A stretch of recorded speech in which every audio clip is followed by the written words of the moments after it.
My boy best friend was abandoned by his parents who fled to China. While they were gone, he ended up in hospital after drinking hand sanitizer to impress a girl. So I called social services, and he was not happy. My friendship with Owen was evidence that boy-girl friendships don't work, but not for the reason you're thinking. Our friendship started when we were 14. He was the wild card, the type to validate any bad decision you made. And since we lived in Ireland, where the socially acceptable drinking age is 12, he was dangerous. Except I didn't see it that way. Back then, all I knew was that he was fun to be around, and he just got me. Plus, we had practically built an empire together, because he had like 15 male friends, and I had almost 25 female friends, so we'd both be invited to literally everything. So in the summer before senior year, we were practically the king and queen of people our age in Dublin, until Owen took it too far. You see, he had a crush on this girl called Zoe, and I could see why. She was Eastern European and was practically the beauty standard. So, like any good friend, I tried many times to set them up together. But, well, let's just say she was not picking up what Owen was putting down. But Owen kept trying, except not in a creepy way, more like in a puppy chasing its own tail kind of way. So one day in July, me, Owen, and our empire were hanging out around Stephen's Green, one of the biggest shopping centers in Dublin. We were around 17, and it was 77 degrees Fahrenheit, super hot for Ireland. And just like the stereotype, we were all drunk as heck. And that's when I learned just how R-worded Owen really is. Let me paint the picture. It was right after the pandemic, none of us were 18, and we had run out of alcohol. So Owen did what any respectable 17-year-old would do in that situation. He grabbed Zoe's hand sanitizer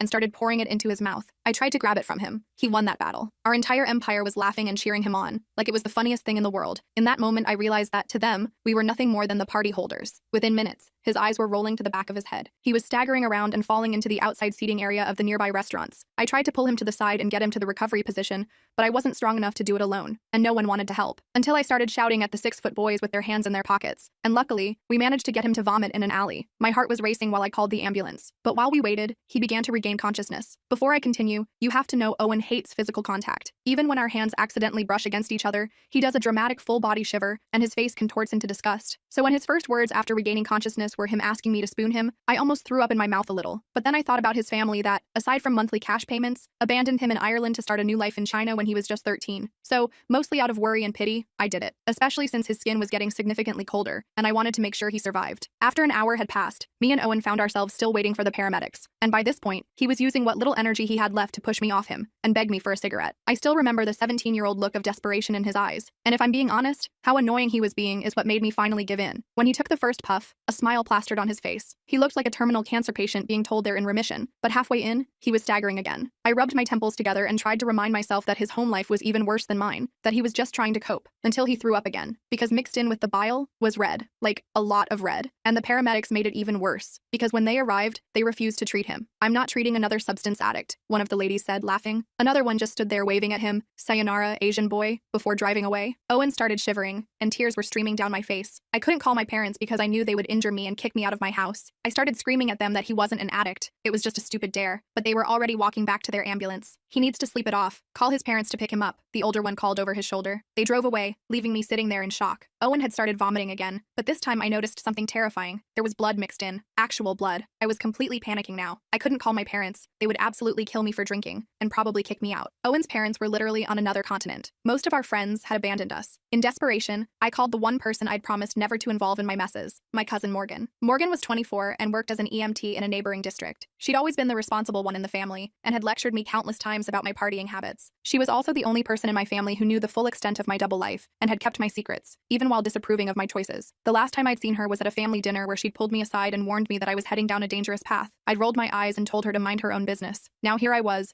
begging for her help from a dirty alley while my best friend vomited blood. The irony wasn't lost on me, even in that moment of panic. But Morgan was also the only medical professional I knew who might actually help without calling my parents. She answered on the third ring, and I immediately burst into tears, explaining everything in a rush. To her eternal credit, Morgan didn't waste time lecturing me. She just asked for our location and said she'd be there in 15 minutes. True to her word, Morgan's car screeched into the alley exactly 14 minutes later. She jumped out with a medical bag and immediately knelt beside Owen. After checking his vitals and examining the hand sanitizer bottle, her face got really serious. "This contains methanol, not ethanol. He needs a hospital right now, or he could go blind or worse." I started crying harder at that, and Morgan made a quick decision that could have cost her her job. She was off duty but had access to her ambulance. She ran back to her car, drove it away, and returned 5 minutes later in an official ambulance. She loaded Owen in, hooked him up to some monitors, and told me to get in. If anyone asks, I was driving by and saw you. Understood? I nodded gratefully, holding Owen's cold hand as Morgan drove with the sirens blaring. The drive to the hospital was a blur of flashing lights and Morgan barking medical terms into her radio. Owen drifted in and out of consciousness, occasionally squeezing my hand so weakly it was barely perceptible. I kept replaying the moment he grabbed the sanitizer, wishing I'd been faster, wishing I'd stopped him, wishing I'd never introduced him to Zoe in the first place. The guilt was overwhelming, even though logically I knew this was his decision. Morgan kept glancing at me in the rearview mirror with a mixture of concern and disappointment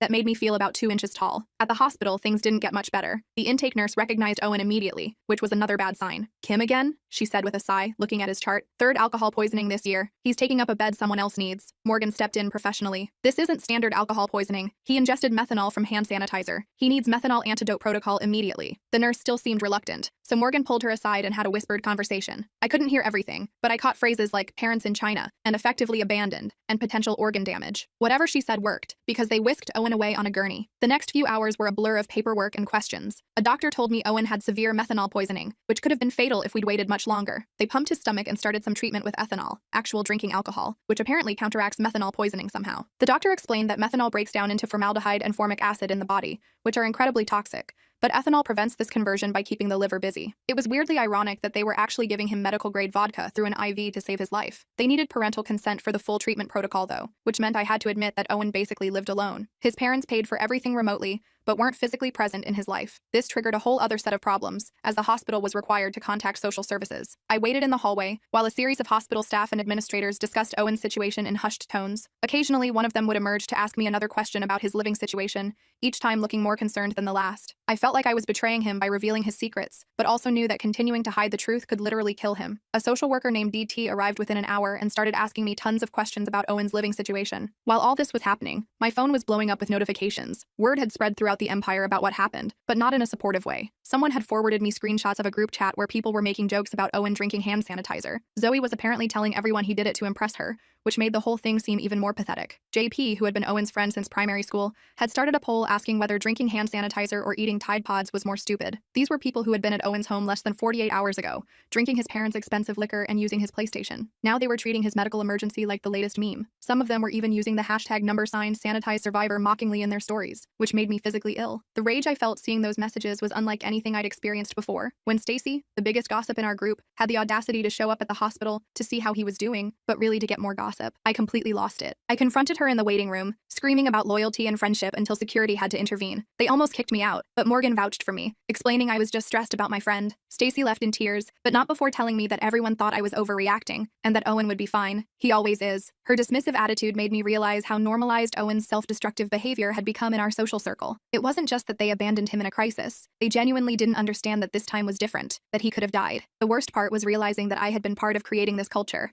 laughing along at his previous stunts, filming his dangerous behaviors for our entertainment. The line between harmless fun and potentially fatal recklessness had been blurred for so long that no one, including me, recognized when it was finally crossed. 2 days later, Owen was still in the hospital. The social worker, DT, had investigated his living situation and confirmed what I'd said. His parents paid for an apartment and sent money for food and expenses, but they hadn't physically been in Dublin for over 6 months. They communicated with him mainly through brief WeChat messages. DT explained she was building a case for emergency emancipation, which would legally recognize Owen as independent. In the meantime, the hospital had to keep him under observation. When Owen finally regained full consciousness, his first reaction was to try to minimize everything. It wasn't that serious, he insisted, despite the IVs still attached to his arms. Can you help me get out of here? My parents will freak if they get the hospital bill. That's when I finally lost my patience with him. Are you fucking kidding me right now? I exploded. You nearly died from drinking hand sanitizer. The doctor said you could have gone blind or had brain damage. Your friends all abandoned you and are now making fun of you online. And you're worried about a bill your rich parents will barely notice? He went cold at that, shutting down emotionally like he always did when confronted. You didn't need to involve Morgan or tell them about my parents, he said quietly. Now I've got social services on my back. Thanks a lot. We argued for nearly an hour, with me calling him self-destructive and ungrateful, while he accused me of overreacting and ruining his life. It was our first real fight after 4 years of friendship. I left that night feeling like maybe our whole relationship had been built on partying and mutual enabling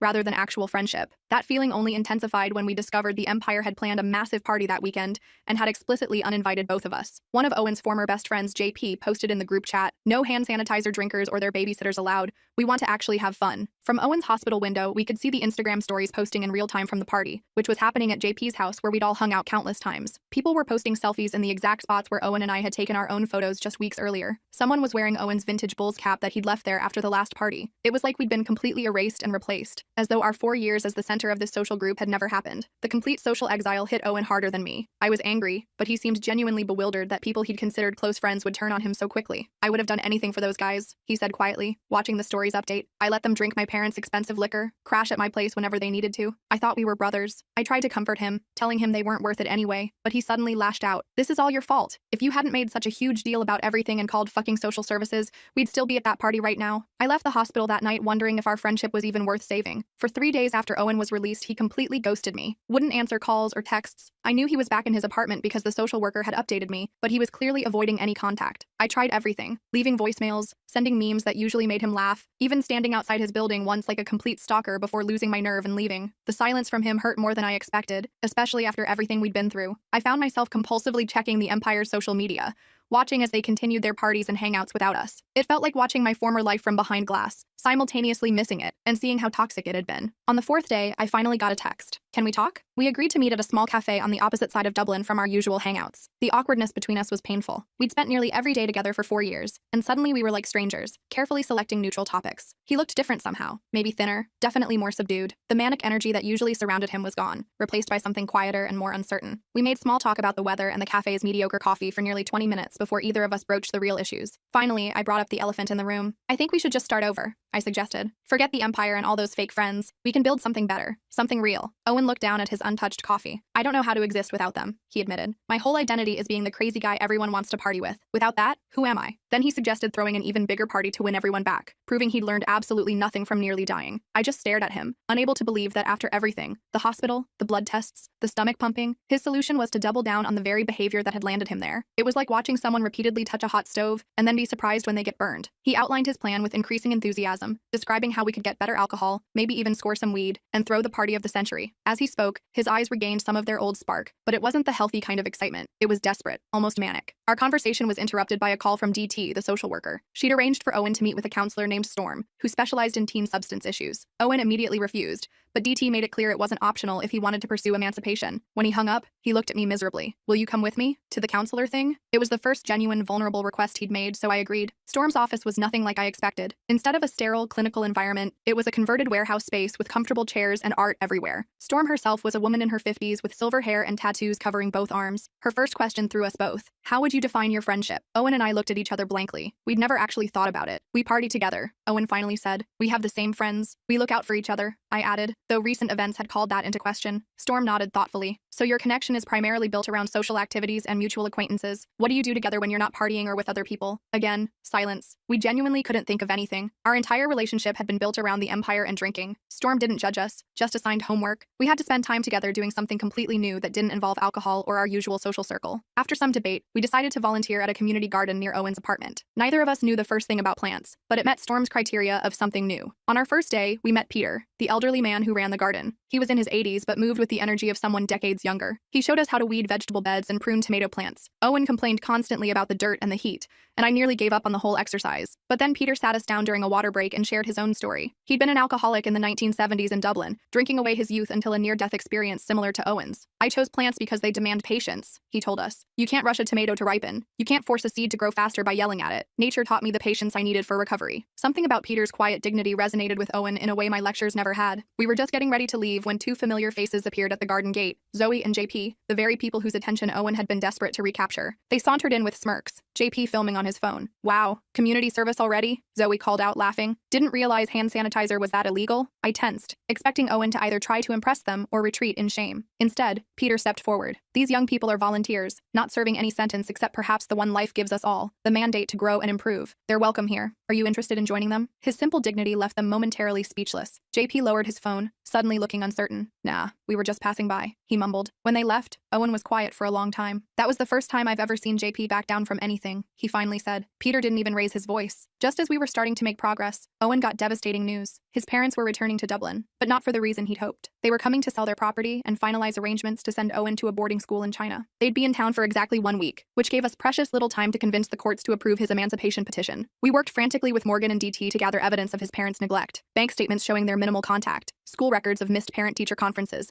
and testimonials from neighbors who rarely saw them. But we needed character witnesses beyond just me, someone who could testify that Owen was capable of living independently. Owen had to humble himself to ask Peter and Storm to speak on his behalf, admitting to them the full extent of his parents' absence from his life. The day before the hearing, we got an unexpected text from Zoe asking to meet. Hope flared briefly in Owen's eyes. Maybe she finally saw him differently. We met her at a cafe where she got straight to the point. "I heard about your court thing tomorrow," she said. "I could testify that you've been living alone all this time. Everyone knows it." For a moment, I thought she was genuinely offering help, until she continued. "But I need something in return. Help me get back in touch with Morgan's crowd. They're having these exclusive parties now, and I heard you've been hanging out with her." I watched Owen's face as he processed this. The old Owen would have jumped at any chance to please Zoe. Instead, he slowly shook his head. "I can't do that. Morgan's helping me because she cares, not because she wants something. Thanks for the offer, but no." Zoe's face hardened. "Wow, hand sanitizer really did fry your brain. Good luck tomorrow, loser." As she flounced out, Owen looked at me with a mixture of sadness and pride. That's the first time I've ever said no to her. It felt weird, but good. The hearing itself was intense. Owen's parents showed up with an expensive lawyer who portrayed them as concerned, loving parents simply wanting the best education for their son. They spoke about cultural differences in parenting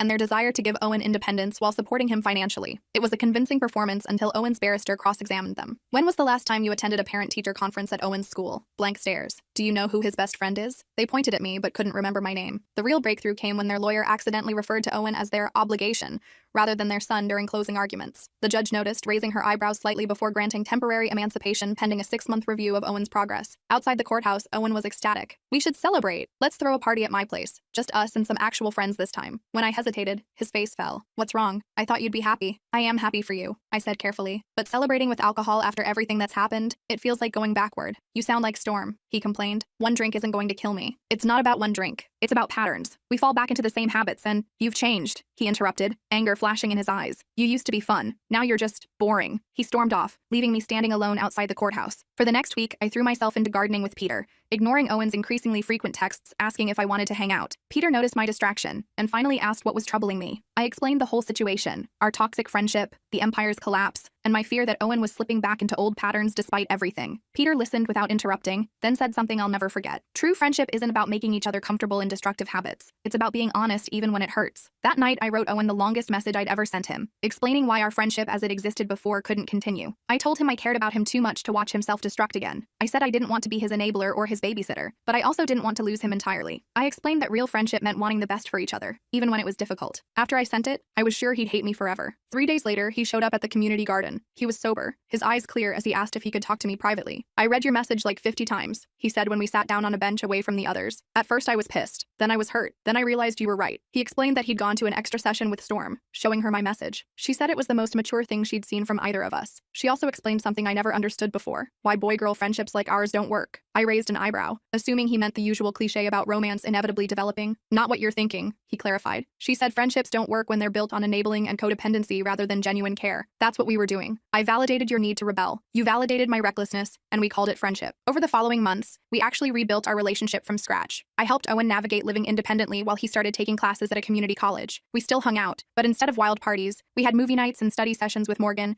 and a few new friends we'd made through Peter's community center. Sometimes we'd spot members of our old empire around Dublin, but they felt like strangers from another lifetime. By Christmas, exactly 5 months after the hand sanitizer incident, Owen received formal emancipation. We celebrated with sparkling cider in the community garden greenhouse that Peter had let us renovate as our project. That night, Owen told me something he'd never admitted before. "I kept you at arm's length all these years because I was terrified of genuine connection. After my parents basically abandoned me, I figured everyone would eventually leave, so I never let anyone get too close. I confessed my own truth. I enabled your behavior because having an empire made me feel less invisible in my own dysfunctional home. My parents barely noticed me unless I was causing problems. We're not perfect now. He still sometimes yearns for his wild days, and I still occasionally enable his bad ideas. But we're learning. Our friendship works now because we've stopped trying to escape our problems through each other, and instead face them together, side by side rather than falling into each other. And that's the real reason why boy-girl friendships like ours don't work without effort. Not because they inevitably turn romantic, but because without honesty, boundaries, and genuine care, they become just another way to hide from ourselves. So yeah, that's the story of how I watched my best friend drink hand sanitizer and accidentally destroyed our teenage empire. Not my proudest moment, but maybe sharing it here will help someone else recognize toxic patterns in their own friendships before they end up in an alley holding their half-dead friend while waiting for an ambulance. Dublin teenage social scene, man. It's no joke.